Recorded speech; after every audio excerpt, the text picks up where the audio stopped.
Well, occasionally, what I have to say in my sermon comes out as more of a sort of a fictionalized imagining of some aspect of the gospel. So that's what I have for you today.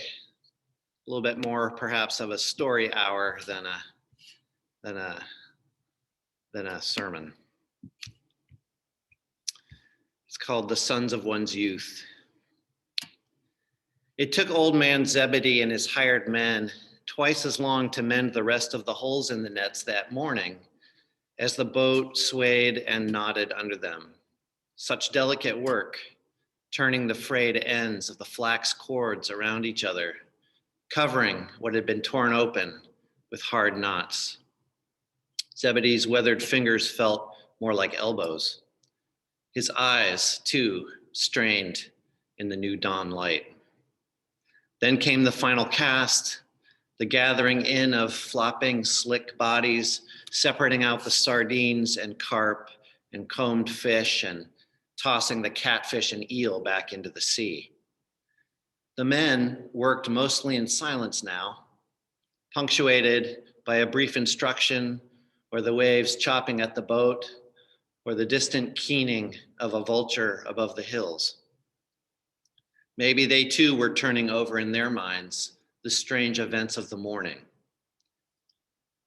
Finally, the nets were laid out on the rocks to stiffen in the sun as the catch was counted and each paid his due before they went their ways. By the time Zebedee got home, the sun was pressing on his shoulders like a hot stone. His wife, Leah, had already fetched water and was making bread in the shaded courtyard, her long frame leaning over, gray wires of hair dipping and lifting as she pushed and folded the dough on the hearthstones. "Where are the boys?" she said. He stepped past her to the jar and ladled himself some water. It was still cold from the well. He took his time sipping, dabbed his mouth on his forearm, then shuffled to the small opening in the courtyard wall and looked at the olive groves lining the hill. "Gone," he said finally. Without pausing in her work, Liat frowned. "To market? Aryeh couldn't go?" "No, he went." "Well, where then?" Zebedee shook his head slowly. This was the moment he had been most dreading. "I don't know, just gone. Simon and Andrew too." Now she did pause, turning toward him with a fist on her waist. "What?"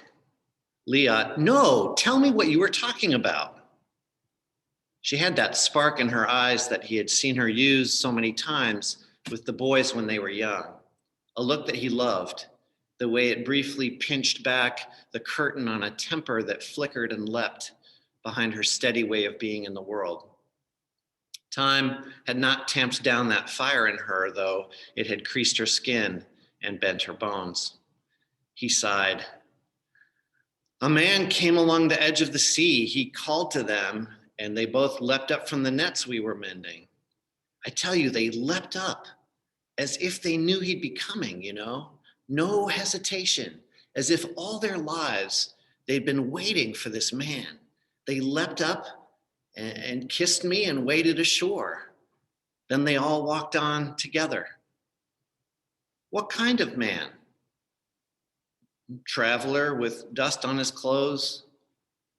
The kind of man who stands taller than he is, if that makes any sense. His accent was of our region. Someone they met in Cana, probably. Some revolutionary, some zealot pouring his ideas into their ears." "I don't think so." "Oh, you don't think so? You don't know how they do. I grew up in the hill country where they like to hide, and I know. They have soft tongues and iron blades. They love to talk about the glorious uprising against Rome, such inspiring talk, like a sweet poison. Always this uprising is coming, and they recruit the young men into dangerous things, robbing Gentile travelers or grain convoys along the roads so they may buy more spears for their uprising. And if the soldiers come to question you, these zealots who sing of restoring Israel with the blood of Israelites will find you and cut out your tongue. This man who called to them, they met this man in Cana. You mark my words. We should never have let them go sell the Thursday catch there, or in Tiberias either. Those marketplaces are full of dangerous ideas. Leah, he was not a zealot. Well, how would you know? He had no weapon, no hardness in the eyes. I can't explain. He just wasn't. It was clear. Liat turned back to her work, lifting and smacking the dough against the stone hearth. And where were you during all this anyway? Did you not utter one word to call them back? From his spot by the wall opening, Zebedee watched her without answering. What if the next time we see them, they're rotting on crosses along the road to Caesarea, eh? Did you think of that? James and John are of their age of majority. They're grown men. And you're just an old man, a foolish, weak old man. Zebedee blinked at the words. Then he turned to the mikveh pool of rainwater for the ritual cleansing of his hands. When he turned back around, Liat had slid her dough onto the cooking stone in the oven. Even in her anger, she was brisk and graceful. And a small pang of gratitude shot through him as he thought of the years they had spent side by side, sharing the business of raising and defending their boys from every controllable hint of trouble. The cushions were already laid out for the morning meal, he noticed, 4 of them, along with more olives and cheese and bread than they would now consume. Let's eat, he suggested to her. I've been fishing all night. But she stood with her back to him as if the oven fire had entered her eyes and baked her into stone from the inside out. At least you got to say goodbye, she said. He reached toward her, but put his hand on the back of his own neck instead, rubbing it tentatively. He thought about his fishing business, the years he'd spent building it and filling his sons' heads with its details, how to attach weights on the nets so they sank towards each other, what season to fish near the spring that fed the sea, whom to do business with, and how to bargain. He'd planned to pass it all to them, of course, and watch as they flourished. Now he would have to look for some other kind of partner, and he and Liat would age alone. The words of the psalmist came into his mind. Like arrows in the hand of a warrior are the sons of one's youth. Happy is the man who has his quiver full of them. Then Liat did turn, searching his face. Doesn't it upset you, she said? They just took up with some stranger, just walked out of our lives. Doesn't it strike you here? She held her fist over her heart. Yeah, no, of course, but I don't know. They've always been restless, he said finally. Both of them. Didn't you have that sense? They've always been impatient with the routine of everything and all the usual answers. I mean, paying the tributes, being forced to carry the soldiers' things, absorbing abuse. They didn't like any of that. But he trailed off, realizing he was talking about them in the past tense, as if that were the only realm in which they now existed. We came across a mob once, he went on. Perhaps I never told you. It was back when John had not yet had his bar mitzvah on one of the Jerusalem trips to sell saltfish to the temple, just outside of Jericho.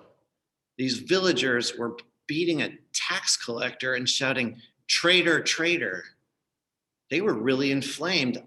I don't need to remind you about our experience with tax collectors, but the boys wanted no part in it. In fact, they wanted me to intervene to try and save the man. It was all I could do to keep them from getting involved themselves. No, you never told me. Well, the shame of it surged back, into the back of Zebedee's throat as he remembered how flecks of blood flew from the man's dark hair, how the man shook like a reed as again and again they lifted him up, kicked him, and struck him with sticks and let him fall to the dust like a puppet. Maybe she was right. Maybe he was weak. Well, it made a deep impression on them, he went on. It's all very well for us, but they are young men and they hunger for something else, some new way. And I don't know, but I think it might have walked into their lives this morning. If you had just seen the way they leapt up, Liat, if you had just seen the light that came into them. Liat held his eyes for a long time, then nodded and stepped past him to settle herself slowly into a cushion.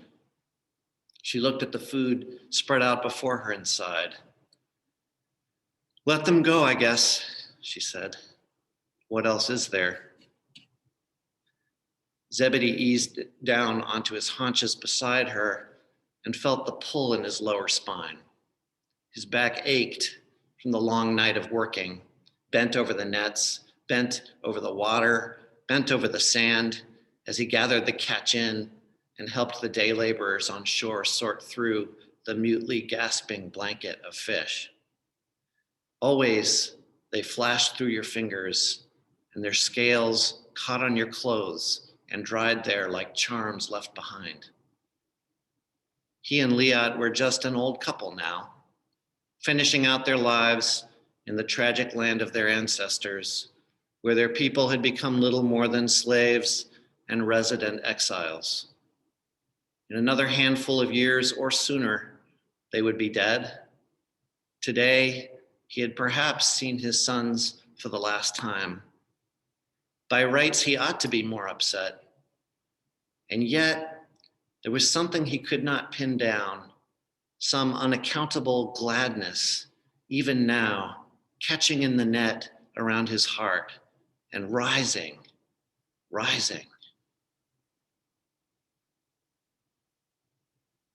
Amen.